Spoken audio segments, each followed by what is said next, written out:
go ahead and just share with you all. We've been planning on having a conversation related to just war theory this morning, and we still are going to.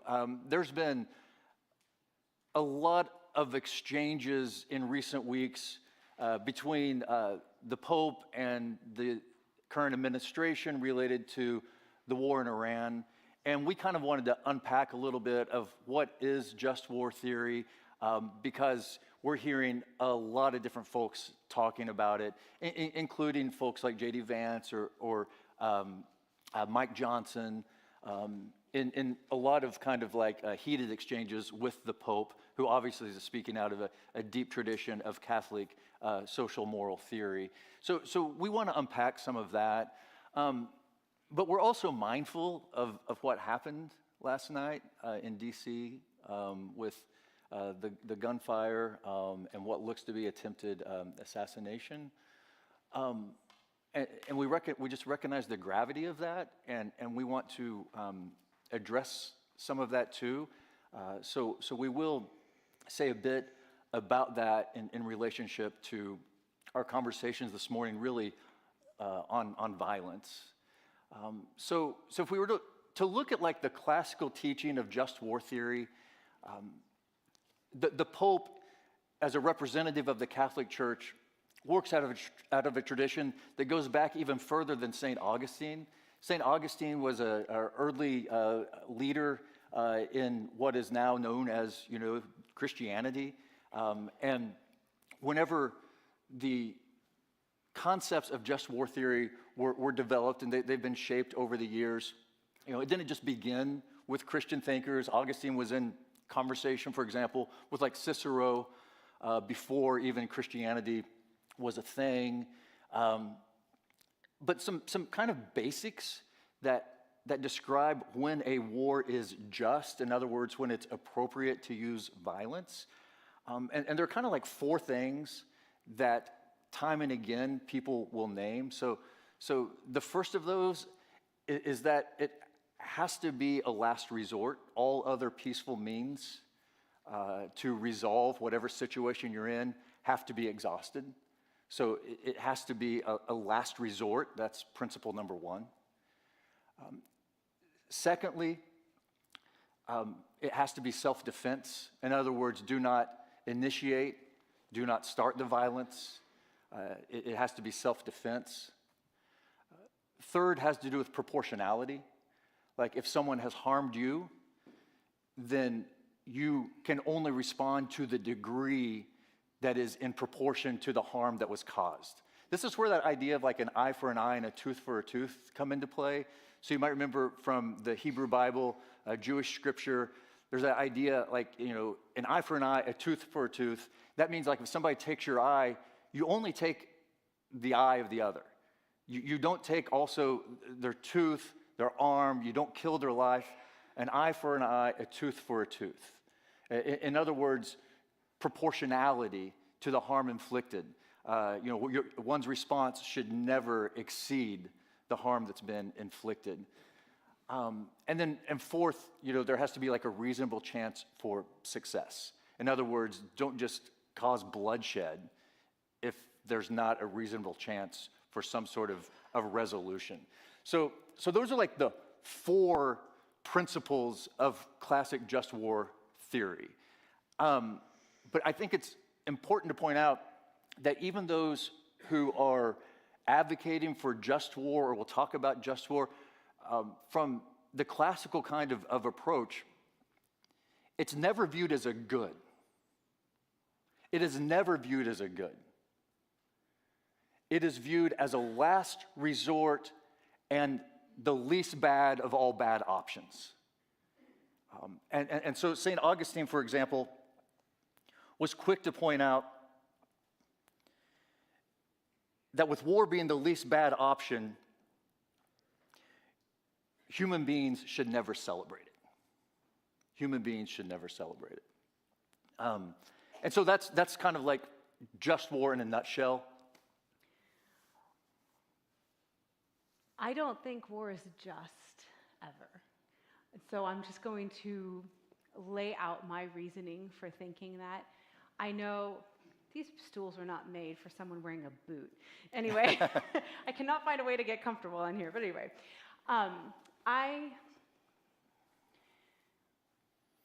War is an unimaginative response to conflicts and injustices that are being faced in the world. And I know a lot of people go to World War II as the prime example of a just war. Like, well, we had to go into World War II. Look at what was happening in Germany. Look at what they had done with the Jewish people that were living in Germany. Clearly, this was a just war, and this was a war that we needed to go into. And that presupposes that there was never a point before that something different could have been done. And so I think it's important for us to look at history and remember that Hitler and the Nazi Party did not start with concentration camps and death camps. They started with stripping Jewish people of their rights. And these were things that happened over the course of several years. So we had the Jewish people were no longer allowed to participate in German public life. Then we had businesses that were taken over. They called it the Aryanization Aryanization of businesses. So Jewish-owned businesses had to be turned over to non-Jewish control. We had Jewish people expelled from the schools. We had Jewish people required to carry their paperwork with them, and their passports were stamped with a J to indicate that they were Jewish. Then we had Jewish people who were required to wear the Star of David on armbands or on their clothing in some way. And then we had Jewish people rounded up and put into ghettos. And all of those things happened over the course of several years before concentration camps were opened. It just seems to me that there were a whole lot of opportunities that the world had to take action in a way that didn't require bombing. And I can't help but think that we just don't want to make the effort or do the hard work that is required to avoid war. I think sometimes war is the easy option. Let me ask you about that. Gandhi has a quote, and you might remember Gandhi, like Martin Luther King Jr., drawing on these principles of like soul force or life force. This has a lot to do with the teachings of Jesus as a nonviolent resistor, to where the choice to confront problematic situations was not to back down, but to confront them non-violently, to resist them non-violently. And Gandhi, one time said that, if there is going to be a level of cowardice, if you're going to be a coward, then you might as well fight, because true courage has to do in finding, solutions, options that are not violent. If you look at like some of the nonviolent movements that we have witnessed, either through history or things that we've witnessed with our own eyes, those were not movements that lacked in courage. I mean, it took an incredible amount of courage to face people who were willing to use violent means to oppose you, and yet you are committed to nonviolent means in order to make change and in order to get them to stop doing what they're doing. I mean, that's a tremendous amount of courage that's required. And sometimes I wonder, what if we put the same amount of effort and time and resources into peacemaking as we do in bomb making? Well, and how much that could change things. And I think peacemaking takes a lot of time, and nonviolent resistance takes a lot of time. They aren't quick. It's not a quick solution, but bombing feels like a quick solution, but then what's left afterwards? Like, how much time, how many decades does it take for countries to, I feel really strongly about this, I'm sorry, anyway, but how many decades does it take for places to rebuild? How much harm have we are not made safer by engaging in war. We create more enemies. Like when we go and we kill people whose family members are still alive, well, now they have another reason to have anger and hatred directed at those who killed their family members. And I mean, not everyone turns to anger and hatred in the face of a loss like that, but some do. And I think if we really want to be a force for good in the world, we need to do the things that we can that foster peace, that foster relationship, that foster communication, that foster healing and wholeness. And I just don't see any way that warfare can do that. I just don't see any way that it can do it. There's like a lot of conversation about the desire for like world peace and for things, to build a world where there is no war, to imagine the world like that and to try to live into a world like that. You have folks like William Sloane Coffin. He was a civil rights leader in the 20th century, pastor, since passed away. But he talked about how while at times force may be necessary, what is wrong, what is always wrong, is the desire to use it. And so I want to ask, like, in the sense of people in the rhetoric about wanting there to be peace in the world, why does it feel like so many people are like just itching to pull the trigger? I think a lot of it is power.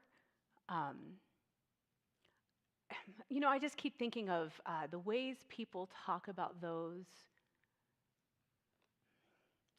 I'm not going to have the quote correct. But when people talk about those who are convincing others by their words, and they'll use words to, like, they're a deceiver, or like we shouldn't be deceived by those who are using words to convince us. And so I think people try to paint those who talk their way to peace or are doing more nonviolent ways to achieve goals. They get painted as having some sort of subversive or maybe evil even intent behind it to undermine our power or to take away our power. And we have a lot of people that are in positions of power right now that are really, they get high off of the power that they have. And they are really excited by the ways that they can wield their power. And they're really excited about the ways that they can engage in warfare. There were lots of clues and lots of hints to this, but one of the early ones was changing the Department of Defense to the Department of War. That pretty clearly states your intentions, and you are not looking at our military infrastructure to be a means of protecting us and a means of defense. You are meaning it as a means of engaging and acting in the world in a warlike manner. The change of calling our service members people in uniform or the military, we're calling them warriors now. There are these changes in language that are happening across the board. The way that rhetoric is used that indicates, and these are not things, and I want to be clear, I am not saying these things to drag our service members through the mud. That is not at all what I am doing, and that is not my intention. I'm talking about the people in power. And I know that there are a lot of military leaders that are, I cannot come up with a strong enough word, horrified by the language that Pete Hegseth is using. Just horrified by it.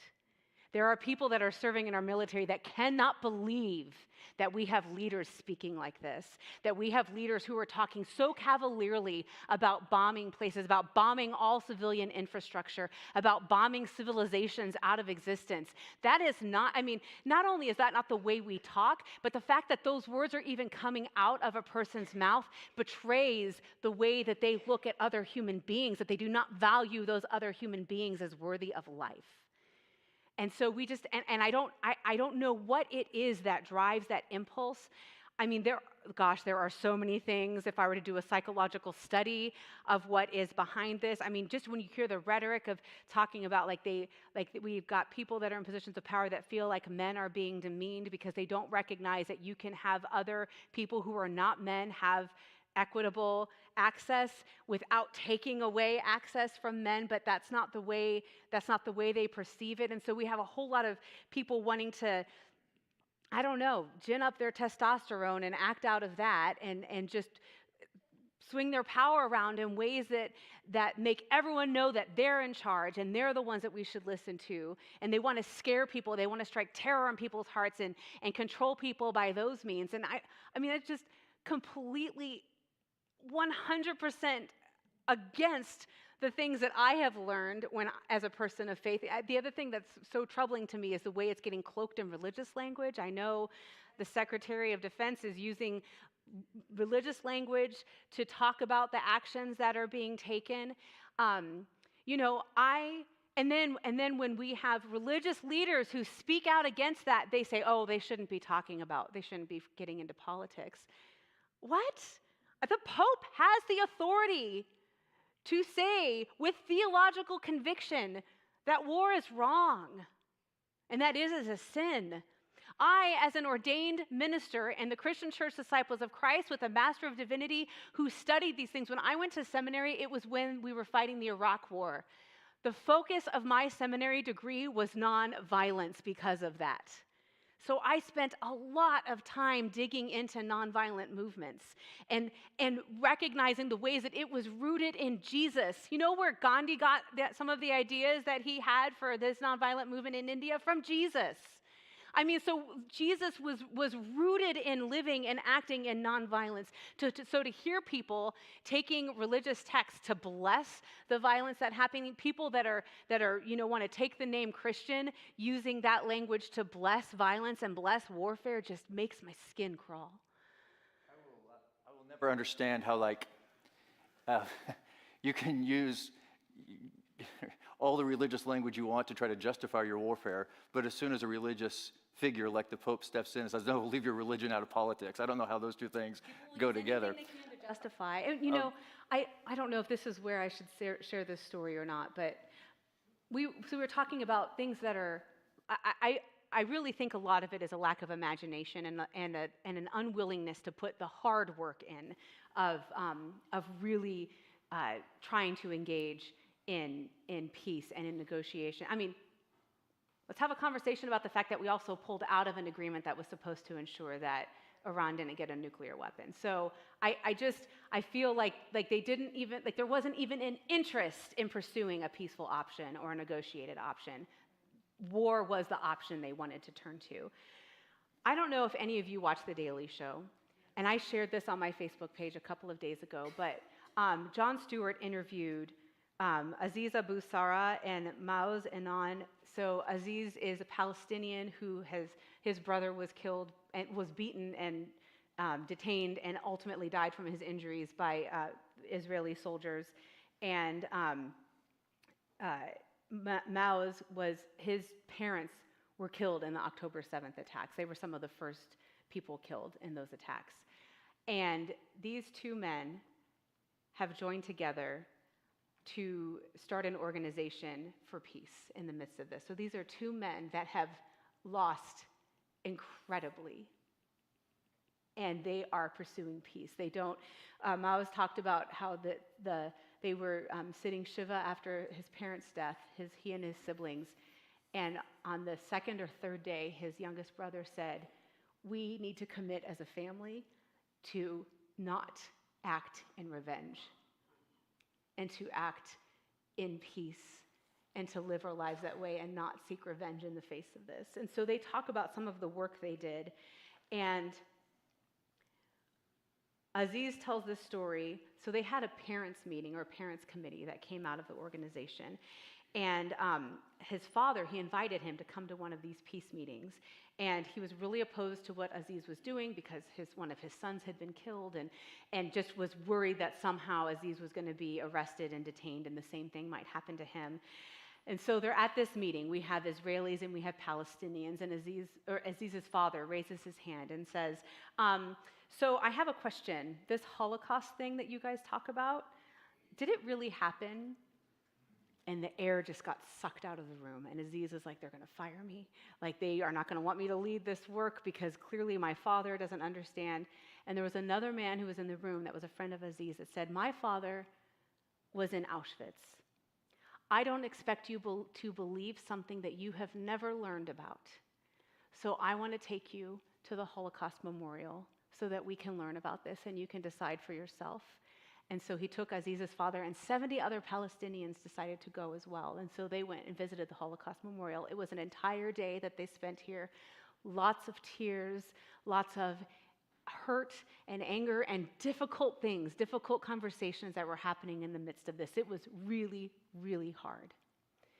And then 2 weeks later, the Israelis that were in that group said to the Palestinians, We want to understand your story. Can you take us to a village that was flattened in 1948 and tell us your story so that we can learn this from your perspective?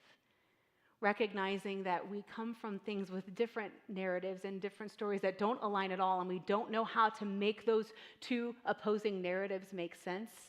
This is the only way to do it. But it is hard work, and it breaks our hearts. And that's why so few people are willing to do it. But it is necessary work. The tradition that goes back to Jesus, also embodied by figures like Gandhi and King, an unequivocal commitment to nonviolence. I think it's important to say that unequivocal commitment to nonviolence should be shared by all sides. For as much as for all I disagreed with so much of what Charlie Kirk ever said, and for all the differences that I have with this current administration, to try to respond violently to that is unequivocally wrong. Violence is not the answer. Dr. King talked about how darkness cannot drive out darkness, only light can do that. Hate cannot drive out hate, only love can do that. And commitments to nonviolent resistance. We're sitting here, we're gathered in the shadow of a cross, a symbol of one who nonviolently resisted. It's hard and it's messy, but it's also the call of the gospel, according to Jesus. We don't have time to unpack the passage from John 10. Jesus talks about. I could do a quick. We got to do a super quick recap. I'll do it super quick. You do that, and I'll do a super quick recap. Okay. Well, yeah. Just to contextualize. Yeah. No, you go ahead and share. Just mindful of time. Yeah. So the John 10 passage that we heard Shannon read, that passage doesn't make full sense if you haven't also read John 9. So I just want to give you a quick encapsulation of what happens in John 9, because Jesus is responding to something that happened. There was a person who was born blind, and Jesus healed him. And word got out that Jesus had healed this person. The whole chapter is talking about the deliberation over whether or not this was the guy who was healed. Yes, I'm the one that was healed. And then we have some of the religious leaders that are like, we don't like that this happened. Oh, it happened on the Sabbath. But then you have other religious leaders that are like, well, clearly this man, talking about Jesus, has some power, and there's something within him if he was able to heal like this. So you have disagreement among the religious authorities about how this should be handled. But ultimately, the ones who were feeling the most threatened, feeling their power most threatened, they chose to expel this man who had been healed from the community because they didn't want him to be like a testament to what Jesus had done. And so Jesus, that's what happens right before Jesus says what he says in chapter 10 when he's talking about the sheep will hear the shepherd's voice and you must come through the gate, and the thieves and the bandits that come in through another way, that's, they're here to lie and steal. He's talking directly about people in power that are using their religious knowledge or their religious authority to abuse people and to keep people out and to shut them out from inclusion. And Jesus is coming to say, no, that's not where the true power lies. It lies with the one that is willing to give access, the one who is willing to give life and give it abundantly. And so Jesus is showing another way, where the way of God isn't a way that shuts people. He's trying to show that this is a way that is open to people, and more people are able to be part of the fold. And it's a way that gives life, not a way that gives death, not a way that harms. And so he was kind of interjecting right there in the middle of a discussion that was happening among religious authorities that didn't all agree, because we like to paint, a lot of times the Gospels will paint the religious authorities with one broad brush as though they all thought a certain way, and that's where a lot of our anti-Semitic teachings and actions come from. That's not what was happening. There was disagreement among the religious authorities. You just sometimes have the people that were focused on power were the ones that were able to wield it more. Part of what Jesus did that should give us all pause, when he would call people out, the people Jesus called out in the Gospels were those who were speaking in the name of religion to justify their power in ways that harmed and exploited others. That's who he reserved his criticism for. Folks who take life that don't give life. And so anytime we see folks trying to justify problematic things in the name of God, it should give us pause, because that's the kind of stuff that Jesus called out as saying is unacceptable. So to kind of like, we've got to wrap up. There's a paragraph that kind of like summarizes. It's kind of like you write an essay. It's nice to have a summary, you know? And so kind of like I guess something that kind of summarizes our thoughts. Like if you compare like warfare, whether it's just or not, to like the idea of soul force or life force, the nonviolent resistance that Jesus embodied, that Gandhi and King were about. Okay, when you compare those kinds of things, they're doing very different work. War seeks to destroy someone. War seeks to destroy an enemy. Whether it's just or not, war seeks to destroy, to kill. Like we hear about in John 10. Destroying and killing. Soul force, life force, it's about trying to bring life. Not to destroy your enemy, but to transform or to be reconciled with your enemy. It's harder work. But according to Jesus, it's the work that brings life. And people may say that the way of nonviolent resistance is unrealistic, hopelessly naive. But really, is it any less realistic than the fantasy that one more war will put an end to all wars and eradicate evil once and for all? May we be people who don't want to seek ways to destroy life, but to heal life, to find reconciliation and wholeness with neighbor, stranger, even enemy.